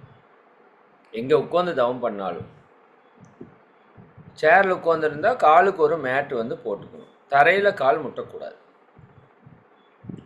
சரி, தியானத்துக்கு போகலாமா? சரி, இதில் இந்த தியானத்தை ஈஸியாக உணர்றதுக்கு ஒரு நுட்பம் ஒன்று இருக்குது. நம்ம அஸ்வினி முத்திரை இருக்கு இல்லையா, காயகல்பத்தில் அஸ்வினி முத்திரை இருக்கு இல்லைங்களா? அந்த அஸ்வினி முத்திரை நீங்கள் போடும்போது, சரிங்களா, ஆனஸ் மசில்ஸை சுருக்கிறோம், மலதுவாரத்தை சுருக்கி டைட் பண்ணுறோமில்ல, அப்படி டைட் பண்ணி பிடிச்சிங்கன்னா ஒரு இடத்துல அழுத்தமாக உணரும் பாருங்க. செஞ்சு பாருங்களேன். மலதுவாரத்தை சுருக்கி பிடிக்கும்போது உள்ள ஒரு இடத்துல ஒரு அழுத்த உணர்வு கிடைக்கும் உடம்புக்குள்ள. அந்த இடம்தான் கரெக்டாக மூலாதாரம், சரிங்களா? முதுகுத்தண்டு இங்கே முடியுதுன்னு சொன்னேன். இதிலிருந்து முடிகிற இடத்துலேருந்து 1 இன்ச்சு உள்ள. அதே சமயம் இப்போ நம்மளோட யூரின் போகிற உறுப்பு இருக்கும், மோஷன் போகிற உறுப்பு இருக்கும். இந்த ரெண்டுக்கு நடுவில் ஒரு சதை பகுதி இருக்கும், சரிங்களா? அதனுடைய மையத்தில் கீழிருந்து 1 இன்ச்சு மேலே, உங்கள் முதுகுத்தண்டு முடிகிறதுலேருந்து 1 இன்ச்சு உள்ள நம்ம யூரின் போகிற மோஷன் போகிற உறுப்பினுடைய நடுப்பகுதியில் இருக்கிற அந்த சதை பகுதி, அதனோட மையத்திலேருந்து 1 இன்ச்சு மேலே, இந்த ரெண்டும் ஒரு இடத்துல கனெக்ட் ஆகும் நம்ம உடம்புக்குள்ள. அதுதான் மூலாதார மையம். நீங்கள் செய்ய வந்துடும், ஒன்றும் டோன்ட் வரி. அந்த அஸ்வினி முத்திரை போட்டிங்கன்னாவே மூலாதாரம் நல்லா வேலை செய்யறதுக்கு ஆரம்பிச்சிடும். அதில் தானே மூலாதாரத்தை இயக்கி தானே குண்டலினி மேலே ஏற்றுறோம், ஓஜஸ். அதனால் உங்கள் எல்லாருக்கும் நீங்கள் காயல்பு நல்லா பண்ணிட்டு வந்தீங்கன்னா மூலாதார தவம் ரொம்ப நல்லா கிடைக்கும். சரி, எல்லோரும் நேராக உட்காந்துக்கோங்க, கண்ணை மூடிக்கோங்க, சரிங்களா?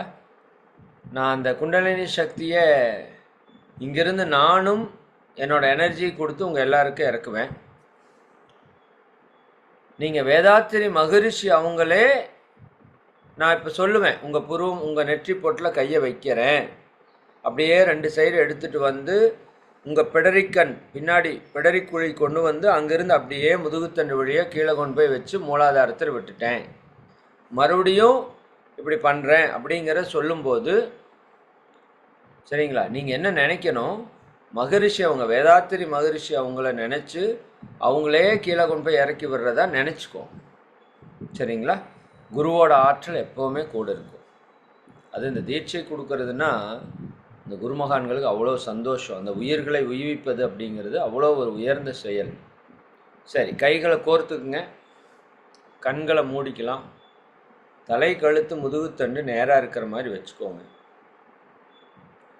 உடல் தளர்வாக இயல்பாக இருக்கணும்.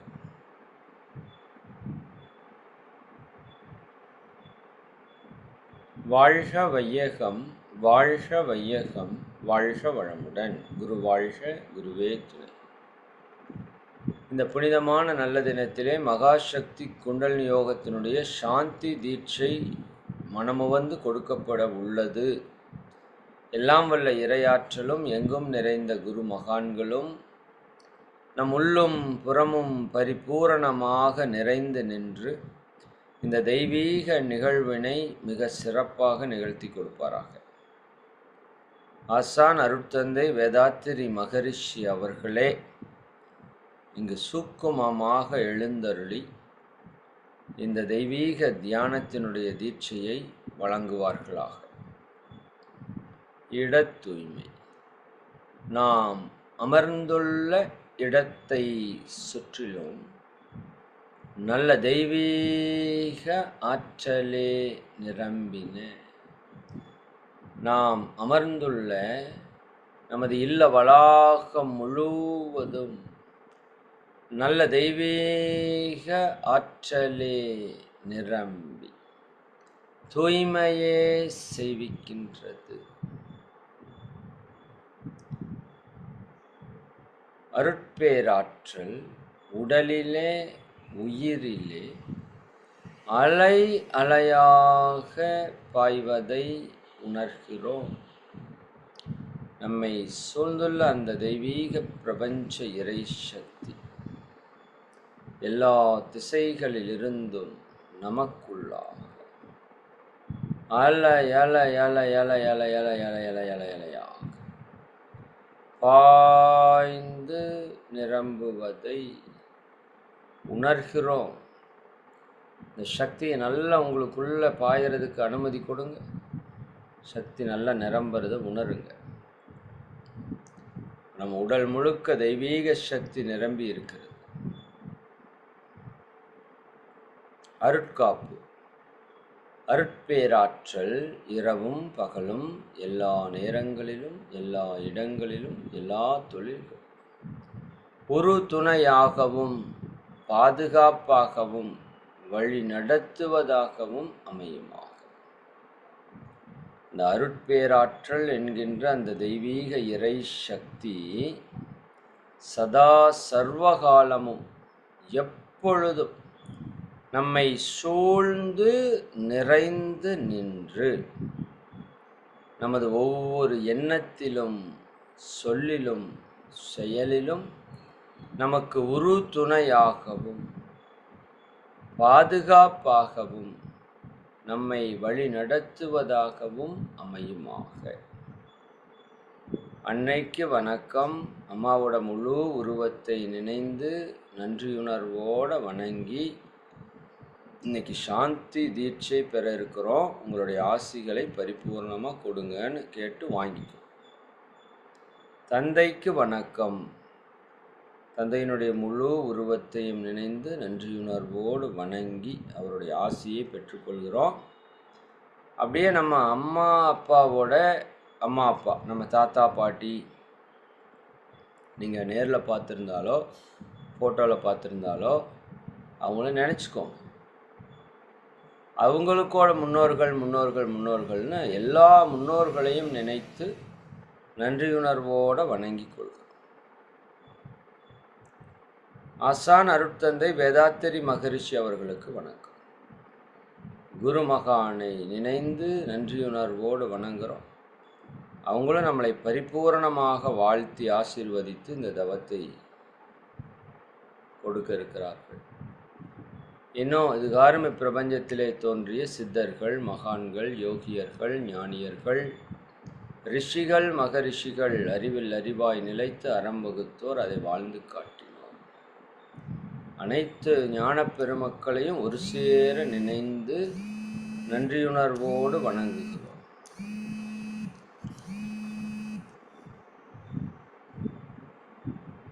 அனைத்து குரு மகான்களுடைய ஆசிகளையும் பரிபூரணமாக பெற்றுக்கொள்ளும். அனைவருக்கும் ஆசிகள். இப்போ தீட்சை சாந்தி தீட்சை கொடுக்க இருக்கிறோம். தொடக்கம் ஆக்கினை. நீங்கள் ஆக்கினையில் நல்லா தவம் பண்ணுங்க. குண்டலினி மகா சக்தி அனைவருக்கும் புருவ மையத்தில் மையம் கொண்டு இயங்கட்டும். நல்ல ஆக்னியில் சக்தி குவிஞ்சாதான் அந்த சக்தியை கீழே எடுத்துகிட்டு போய் விட முடியும். நல்லா ஆக்னியில் நல்லா தவம் பண்ணுங்க.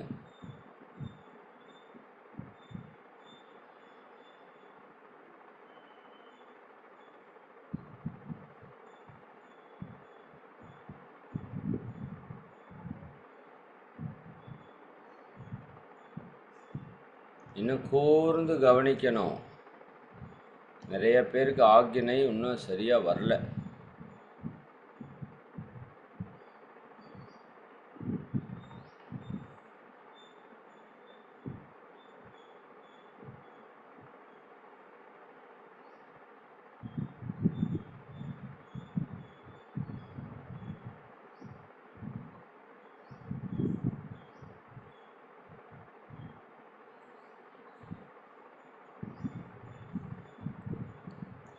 நல்ல ஆக்னியில் சக்தி குவிஞ்சிருக்கு. இப்போது இந்த ஆக்னையில் சக்தியை கொஞ்சம் அதிகப்படுத்தி கொடுக்க இருக்கிறோம். உங்கள் ஆக்னா சக்கரத்தில் ஒரு எனர்ஜி, ஒரு சக்தி அபரிமிதமாக உள்ளே வர்றதை உணருங்க. மகரிஷி அவங்களே உங்களுக்கு முன்னாடி வந்து அவருடைய வலது கை ஆள்காட்டி விரலை உங்களுடைய நெற்றி பொட்டிலை தொட்டு அவருடைய சக்தி அப்படியே கொடுக்குறாங்க பாருங்க. அந்த ஆற்றலை நல்லா உள்வாங்கிக்கும். குருவனுடைய ஆற்றலை நம்முடைய ஆற்றலோடு இணைத்து அதை சக்திப்படுத்துகிறாங்க. நல்ல ஆற்றல் திணிவு பெற்று இருக்குது. கூர்ந்து கவனிங்க.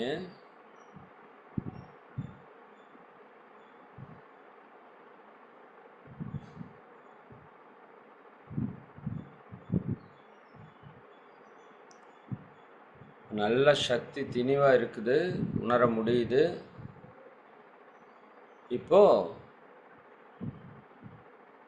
உங்களுடைய நெற்றியிலே 2 கைகளினுடைய ஆள்காட்டி விரலை வைத்து அப்படியே டச் பண்ணி அந்த எனர்ஜி அப்படியே உங்கள் நெற்றி பகுதி வழியாக பிரித்து பின்னாடி கொண்டு வந்து அங்கிருந்து அப்படியே உங்கள் மூலாதாரத்திற்கு கொண்டு போகிறோம். மூலாதாரத்தில் அந்த சக்தி நல்லா குவிஞ்சு இருக்கிறத உணருங்க. மீண்டும் ஒரு முறை உங்களுடைய நெற்றியில் தொட்டு அந்த எனர்ஜி அப்படியே தலையின் பின்பக்கம் கொண்டு வந்து அங்கிருந்து அந்த சக்தி அப்படியே இறக்கி கொண்டு போய் உங்கள் மூலாதாரத்திலே வைத்திருக்கிறோம். மகரிஷி அவங்க உங்களுடைய புருவ மையத்தை தொட்டு அப்படியே அந்த சக்தியை பிரித்து மொத்த சக்தி அவங்க கையிலேயே வருது. அப்படியே மூலாதாரத்துக்கு கொண்டு போகிறாங்க. குண்டலினி மகா சக்தி மூலாதாரத்தில் மையம் கொண்டு இயங்கட்டும்.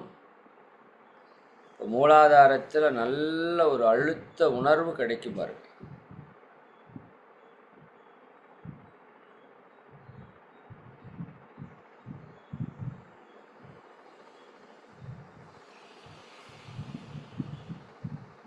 நிறைய பேருக்கு நல்ல உணர்வு கிடைச்சிருக்கு. நல்ல தவம் பண்ணிட்டு இருக்கீங்க. இன்னும் நல்லா மூலாதாரத்திலேயே கவனிங்க.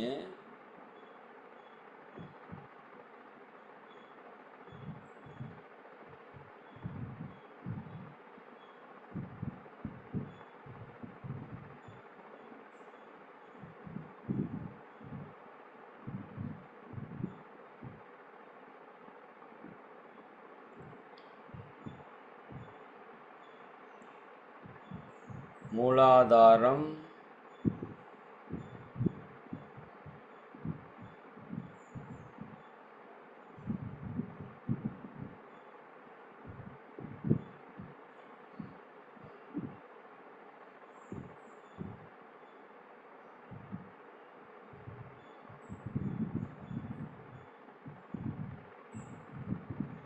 உங்களுடைய உடலினுடைய மையம், உயிரினுடைய மையம், ஜீவகாந்த மையம்.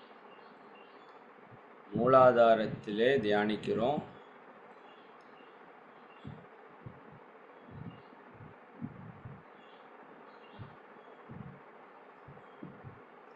மகரிஷி அவர்கள் உங்கள் மூலாதாரத்தை தொட்டு முதுகுத்தண்டினுடைய அடி பகுதியில்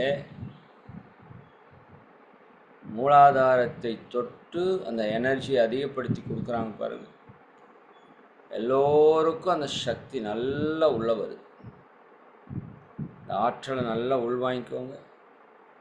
மூலாதாரம் நல்ல இயக்கம் பெறட்டும்.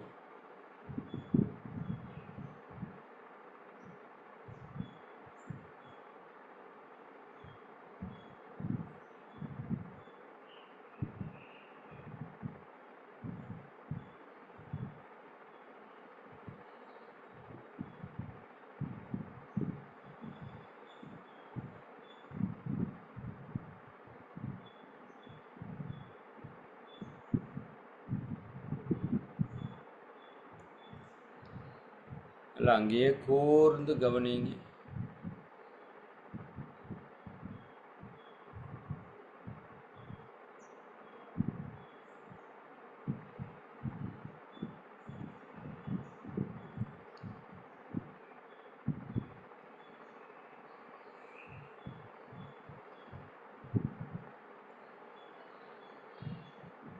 மூலாதாரத்தில் உணர்வை அதிகப்படுத்துவதற்கு அஸ்வினி முத்திரை 5 முறை செய்ய இருக்கிறோம். இப்போ நம்மளோட ஏனஸ் மசில்ஸ், மலத்வாரம், குதத்தசையை அப்படியே மெதுவாக சுருக்குங்க. நல்லா டைட் பண்ணணும். ஒரு இடத்துல அழுத்தம் கிடைக்குது பாருங்கள், அந்த இடத்த கவனிச்சுட்டு ரிலாக்ஸ் பண்ணிடுங்க. 2வது முறை மெதுவாக சுருக்கிறோம், நல்லா டைட் பண்ணுறோம். ஒரு இடத்துல ஒரு அதிர்வு கிடைக்கும், ஒரு அழுத்தம் கிடைக்கும், அதை உணர்ந்துட்டு விட்டுருங்க. 3வது முறை மெதுவாக சுருக்கிறோம், நல்லா டைட் பண்ணுறோம், தென் ரிலாக்ஸ். 4வது முறை மெதுவாக சுருக்கிறோம், நல்லா டைட் பண்ணுறோம், தென் ரிலாக்ஸ். 5வது முறை மெதுவாக சுருக்கிறோம், நல்லா டைட் பண்ணி பிடிங்க. அப்படியே மூளை பந்த மாதிரி பிடிச்சிக்கோங்க. ஒரு இடம் அழுத்தம் தெரியுது பார்த்தீங்களா? எல்லாருக்கும் தெரியும் அழுத்தம். அங்கே மனசை வச்சுட்டு ரிலாக்ஸ் பண்ணிடுங்க. இப்போ அந்த அழுத்தம் தெரிஞ்ச இடத்தையே கூர்ந்து கவனிங்க.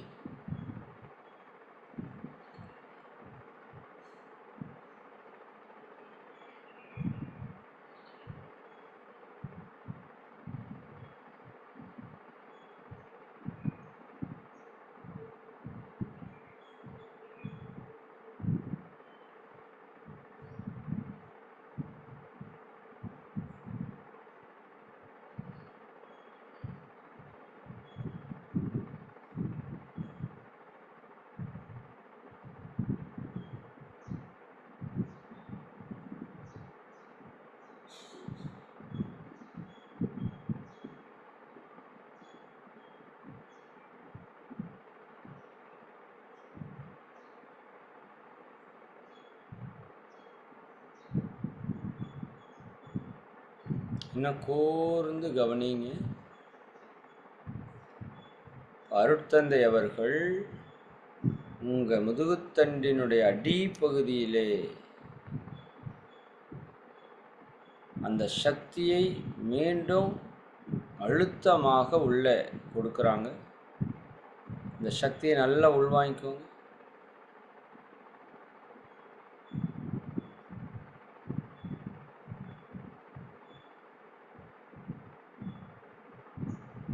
அனைவருக்கும் மூலாதார சக்கரம் பரிபூரணமாக இயக்கம் பெறுகிறது.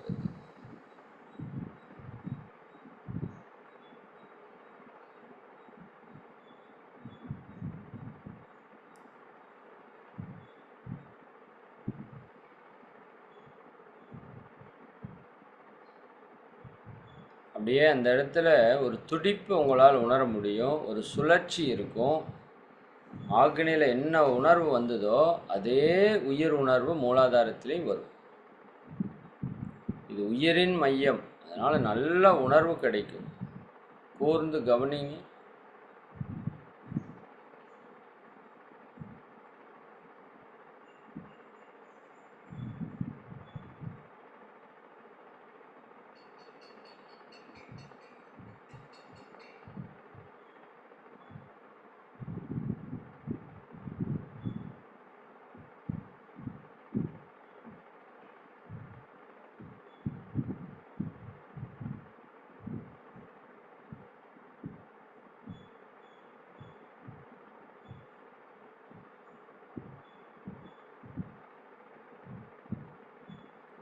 நல்லா மூலாதாரம் நல்லா வேலை செய்து உயிராற்றலில் நம்ம சக்தி ஓட்டத்தை நல்லா உணர்கிறோம்.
வாழ்க வளம். மூலாதாரம் நல்லா வேலை செய்கிறத உணருங்க. மூலாதாரம் நல்லா சக்தியோடு இயங்கி கொண்டிருக்குது. இந்த மூலாதாரம் பிரபஞ்ச சக்தியை ஈர்க்கக்கூடிய மையம். பிரபஞ்ச சக்தி உங்களுக்குள்ள அபரிவிதமாக நிரம்பிக் கொண்டு. இப்போ ஆக்னேய தவத்திலே தவத்தை நிறைவு செய்தது போல இப்போ சாந்தி தவத்தை நிறைவு செய்கிறோம். நல்ல மூலாதார இயக்கத்துக்கு வந்திருக்கு. எல்லாருக்கும் நல்லா கவனிக்கிறீங்க. அங்கே கிடைக்கிற அந்த உணர்வையே கவனிக்கணும். அங்கே என்ன உணர்வு தெரியுதோ, துடிப்போ, சுழற்சியோ, அழுத்தமோ, வெளிச்சமோ, அதைவே கூர்ந்து கவனிக்கணும். இப்போ தவத்தை நிறைவு செய்ய போகிறோம். ஆக்னேயில் இருந்த சக்தியை உடல் முழுக்க பரவ விட்டோம் இல்லைங்களா? ஆனால் மூலாதாரத்துக்கு அப்படி பரவிட வேண்டிய அவசியம் இல்லை. ஏன்னா இயல்பாகவே அந்த சக்தி உங்கள் உடல் முழுக்க பரவிட்டு இருக்கும். அப்படியே உங்கள் உடல் முழுக்க நினச்சி பாருங்களேன். இந்த மூலாதாரத்திலிருந்து சக்தி உங்கள் உடல் முழுக்க பரவிக்கொண்டே இருக்கிறத உணர முடியும்.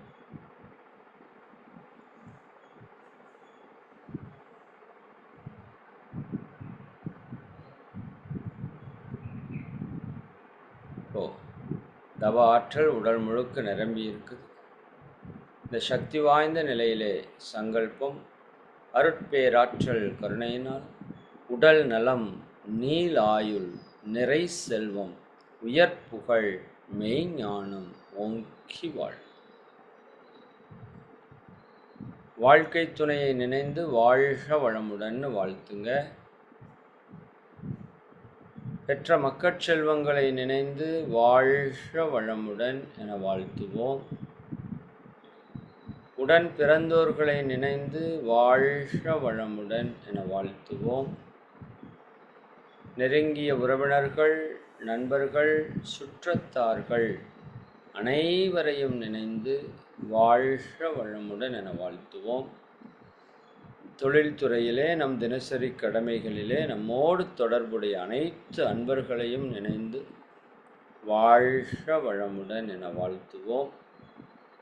இன்னல் புரிவோர், எதிரிகளாக நினைப்போர் எவரேனும் இருந்தால் அவர்களும் மனம் திருந்தி நல்வாழ்வு பெறவும், நம் கர்ம வினைகளையெல்லாம் போக்கியதற்காக நன்றியுணர்வோடு வாழ்த்து. வாழ்க வளமுடன். இரண்டொழுக்க பண்பாடு. நான் எனது வாழ்நாளில் யாருடைய உடலிற்கும் மனதிற்கும் துன்பம் தரமாட்டேன். துன்பப்படும் உயிர்களுக்கு என்னால் முடிந்த உதவிகளை செய்வேன். நான் என்னுடைய வாழ்நாளிலே யாருடைய உடலிற்கும் மனதிற்கும் துன்பம் தரமாட்டேன். துன்பப்படும் உயிர்களுக்கு என்னால் முடிந்த உதவிகளை செய்வேன். வாழ்க வையகம், வாழ்க வையகம், வாழ்க. ஒரு ஆழ்ந்த சுவாசம் எடுத்து ஓம் சாந்தி சொல்லி நிறைவு பண்ணலாம். நல்லா மூச்செடுங்க. ஓ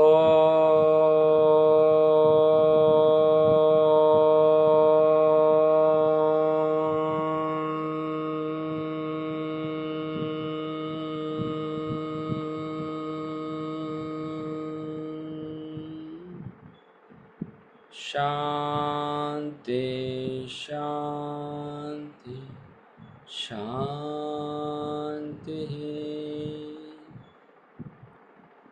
வாழ்க வளம். மெதுவாக கைகளை பிரித்து மென்மையாக ஓசையின்றி தேய்த்து இரண்டு உள்ளங்கைகளையும் கண்களில் ஒற்றி முகம் முழுவதும் வருடி கொடுத்து கைகளை நன்கு மேலே உயர்த்தி சேர்த்து ஒரு ஆழ்ந்த சுவாசம் இழுத்துவிடும்.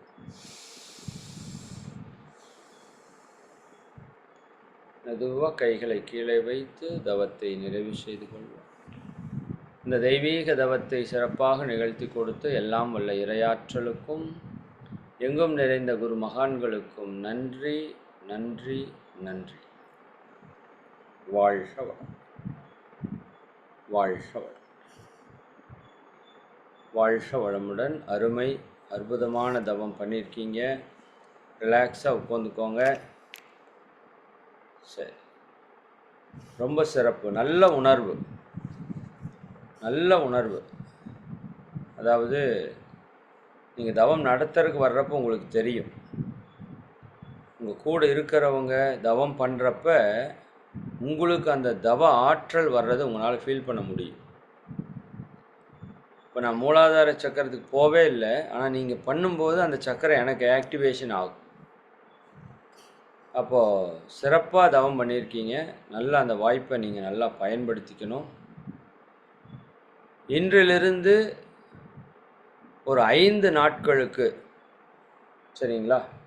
இல்லைன்னா இன்றைக்கி எத்தனை தேதி? 18ஆ? சரி, 18 தேதி. 18, 19, 20, 21 4 நாள்.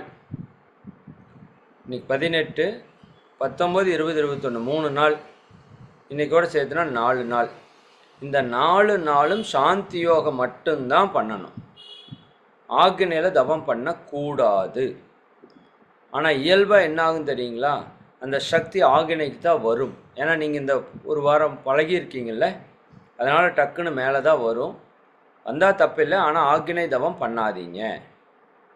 இன்றைக்கி இப்போ மதியானம் பண்ணிட்டோம், சாயங்காலுக்கு வந்து சாந்தி தவம் நல்லா பண்ணணும்.